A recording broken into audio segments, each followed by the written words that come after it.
Assalamualaikum, saya Nur Fitriah binti Zulkafli, pemegang nombor matrik C20A1164.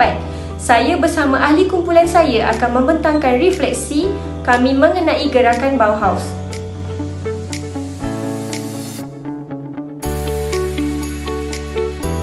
Baiklah, saya akan terangkan sejarah secara ringkas tentang Bauhaus.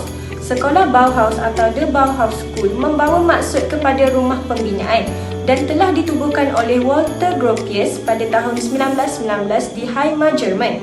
Selain itu, Gropius juga merupakan pengasas kepada gerakan Bauhaus. Bauhaus merupakan gerakan seni dan reka bentuk yang berpengaruh besar. Antara matlamat yang telah dinyatakan oleh Gropius adalah berkonsepkan radikal, di mana konsep ini dapat menyatukan semua unsur-unsur seni yang ada dalam dunia. Selain itu, Gropius juga turut mengisytiharkan artis-artis yang mahir dalam menggabungkan seni bina, seni kraf, arca serta lukisan sebagai salah satu ekspresi kreatif dalam visi bagi reka bentuk dan seni. Walau bagaimanapun, gerakan ini juga telah memberikan dorongan kepada para guru serta pelajar bagi meneruskan karya mereka di studio dan juga bengkel. Pada tahun 1925, sekolah telah berpindah ke Dessau setelah berlaku penutupan di Weimar akibat daripada politik, dan kemudian sekolah tersebut berpindah ke Berlin pada tahun 1932 akibat tekanan daripada Nazi dan berlakunya pengurangan dalam pembiayaan serta kerja terhad sehingga menyebabkan sekolah di Berlin tersebut ditutup. Assalamualaikum warahmatullahi wabarakatuh. Nama saya Nurhans binti Kamarul Rizwan, memegang nombor matrik C20A1245. Baiklah, seterusnya saya akan membentangkan contoh-contoh yang menyokong idea gerakan Bauhaus. Antara contoh karya terdahulu yang dihasilkan di bawah gerakan Bauhaus adalah karya Nesting Table 1927, Penyangga Cahaya Pentas Elektrik 1930, Walbau Pembinaan Hutan 1919 dan Regency 1910. Karya-karya ini dihasilkan oleh 4 tenaga pengajar di sekolah Bauhaus yang juga merupakan penyokong gerakan Bauhaus.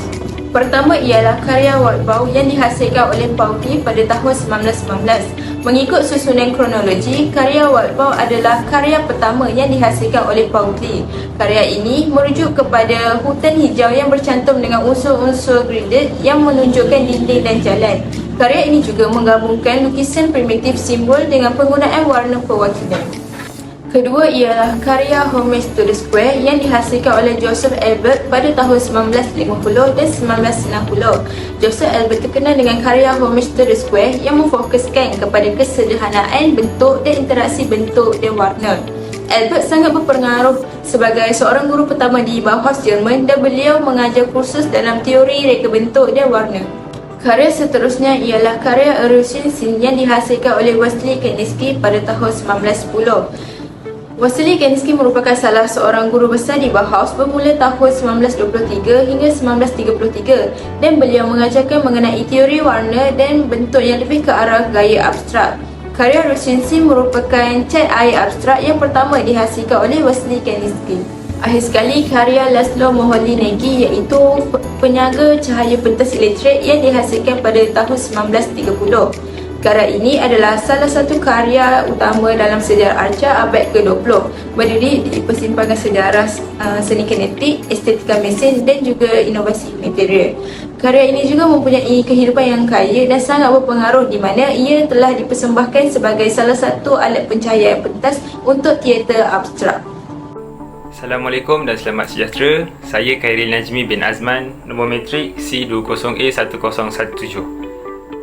Pada kali ini saya akan menerangkan mengenai implikasi teori kepada industri seni. Baik, bagi teori ini, teori Bauhaus menekankan fungsi, sederhana dan praktis dalam reka bentuk dengan tumpuan kepada penggunaan bahan industri. Penggunaan teori Bauhaus dalam industri perabot perlu mengikut beberapa kriteria seperti fungsi sesebuah bentuk, pemilihan warna ringkas dan bahan industri. Sebagai contoh, teori ini digunakan di dalam industri perabot seperti kerusi yang menggunakan reka bentuk moden yang diperbuat daripada besi dan pemilihan warna yang minimalis.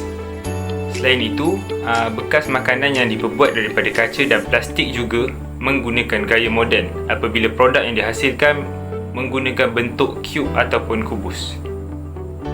Seterusnya, penghasilan cerek air Cerek air yang diperbuat daripada besi yang bertujuan untuk mempercepatkan proses didihan air dan melambatkan proses air tersebut daripada menjadi sejuk. Selain itu, pada cerek air ini juga terdapat beberapa reka bentuk lain seperti pemegangnya yang menggunakan pemegang daripada kayu agar haba yang dilepaskan daripada badan cerek tidak merebak ke semua tempat. Sekian itu sahaja daripada saya. Assalamualaikum, saya Nur Aina Izzati binti Muhammad Razan dan muzik saya C20A1294. Jadi saya akan membentangkan tentang kaji pemikir. Konsep Bauhaus muncul sebagai tindak balas kepada perubahan sosial, politik dan ekonomi yang berlaku di Eropah pada awal abad ke-20. Terdapat beberapa faktor yang membantu mencetuskan pembentukan pergerakan Bauhaus. Yang pertama, perubahan dalam reka bentuk perindustrian. Pada masa itu, reka bentuk perindustrian semakin berkembang dan banyak produk dihasilkan untuk memenuhi permintaan pasaran yang semakin meningkat. Bauhaus bermula dari keinginan untuk menggabungkan pengeluaran seni dan perindustrian dalam satu unit yang akhirnya menghasilkan reka bentuk yang berfungsi dan estetik. Yang kedua pula, gaya hidup moden. Bauhaus juga bermula daripada keinginan untuk mencipta rumah dan ruang yang sesuai dengan keperluan kehidupan moden. Dalam menghadapi perubahan sosial yang pesat pada masa itu, Bauhaus telah mencipta reka bentuk yang praktikal, cekap dan fleksibel untuk memenuhi keperluan masyarakat. Yang ketiga, pengaruh seni avant-garde. Pergerakan seni baru seperti konstruktivisme, suprematisme dan the stil telah mempengaruhi pengasas Bauhaus seperti Walter Gropius dan Wassily Kandinsky. Mereka tertarik kepada abstraksi dan kesederhanaan dalam seni dan idea-idea yang dicerminkan dalam pendekatan Bauhaus untuk mereka bentuk. Dan yang keempat pula, pendidikan dan eksperimen pengajaran. Bauhaus diasaskan sebagai sekolah seni reka bentuk yang menawarkan pendidikan inovatif untuk melahirkan generasi baru mereka yang boleh menghasilkan reka bentuk yang inovatif dan praktikal. Secara keseluruhannya, gabungan faktor-faktor ini membantu mencetuskan idea Bauhaus sebagai gerakan seni dan reka bentuk revolusioner kepada zamannya. Sekian sahaja daripada saya. Terima kasih. Assalamualaikum warahmatullahi wabarakatuh. Nama saya Farina Idayu binti Kamarudin, bernombor matrik C20A0975. Saya akan menerangkan teori dalam pendidikan, perindustrian dan juga teknologi. Dalam pendidikan, Bauhaus menggalakkan pendekatan antara disiplin dan holistik. Mereka mengajar pelajar untuk memahami hubungan antara seni, reka bentuk dan juga teknologi. Bauhaus menggabungkan pembelajaran teori dan praktikal bagi menekankan kepentingan pemahaman konsep dan kemahiran praktikal. Pendidikan di Bauhaus juga melibatkan kerja kolaboratif dan eksperimen dengan tujuan untuk menghasilkan mereka yang mahir dan inovatif. Dalam bidang teknologi pula, Bauhaus menyedari kepentingan mengintegrasikan reka bentuk dengan pengeluaran besar-besaran. Mereka menyokong penggunaan teknologi moden dan juga kaedah pengeluaran untuk mencipta reka bentuk yang berfungsi, cekap dan juga mampu milik untuk orang ramai. Bauhaus menggalakkan penggunaan bahan baru dan teknik pengeluaran yang inovatif untuk mencapai matlamat ini. Seterusnya, dalam industri, Bauhaus juga menyumbang kepada pembangunan reka bentuk perindustrian yang disepadukan dengan proses pengeluaran.